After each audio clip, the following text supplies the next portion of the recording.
Hello everyone, I am Mrs. Esther Messi.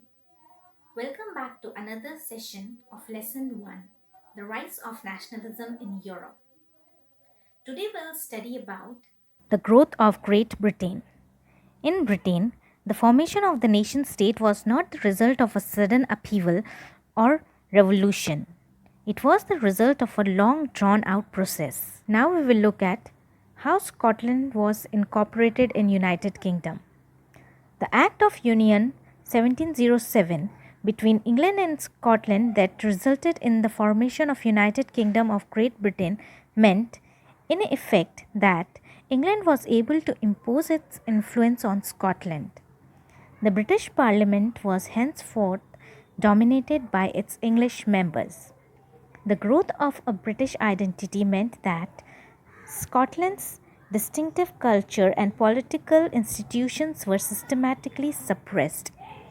The Catholic clans that inhabited the Scottish Highland suffered terrible repression whenever they attempted to assert their independence. The Scottish Highlanders were forbidden to speak their Gaelic language or wear their national dress, and large numbers were forcibly driven out of their homeland. Now we will look at the incorporation of Ireland. Ireland suffered in the similar fashion. It was a country deeply divided between Catholics and Protestants. These are two of the group of Christian religion. The English helped the Protestant of Ireland to establish their dominance over a large Catholic country. Catholic revolts against British dominance were suppressed. After a failed revolt led by the Wolfe Tone and the United Irishmen in 1798, Ireland was forcibly incorporated into the United Kingdoms in 1801. A new British nation was forged through the propagation of a dominant English culture. The symbol of the new Britain, the British flag, Union Jack, the national anthem, God Save Our Noble King, the English language were actively promoted, and the older nations survived only as subordinate partners in their union. Now we will look at how the nations were visualized. Artists in the 18th and 19th century found a way out by personifying a nation.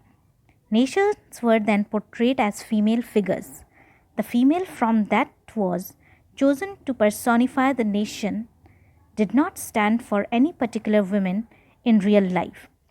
Rather, it sought to give the abstract idea of the nation a concrete form. That is, the female figure became an allegory of the nation. Similar female allegories were invented by artisans in the 19th century to represent the nation. In France, she was christened Marianne, a popular Christian name, which underlined the idea of a people's nation. Her characteristics were drawn from those of liberty and the republic, the red cap, the tricolor, and cockade. Statues of Marianne were erected in public squares to remind the public of the national symbol of unity and to persuade them to identify with it. Marianne's images were marked on coins and stamps. Similarly, Germania became the allegory of the German nation.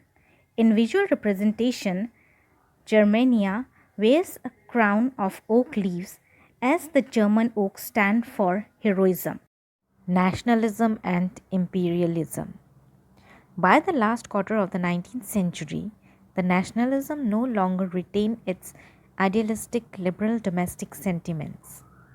During this period, nationalist groups became increasingly intolerant with each other and were ready to start war. Now we will study about Balkans, which was the source of nationalist tension in Europe.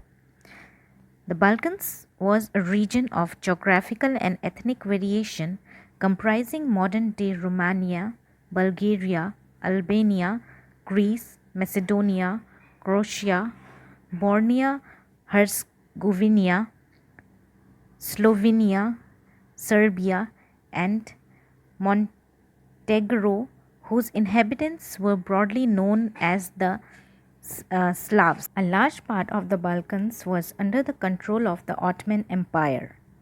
The Balkan area became an area of intense conflict. Each power, Russia, Germany, England, Austro Hungary, was keen on countering the hold of other power over the Balkans and extending its control over the area. This led to a series of wars in the region and finally the First World War. Here we come to an end of Chapter 1, The Rise of Nationalism in Europe. I hope you all have understood this lesson. Thanks for watching this video.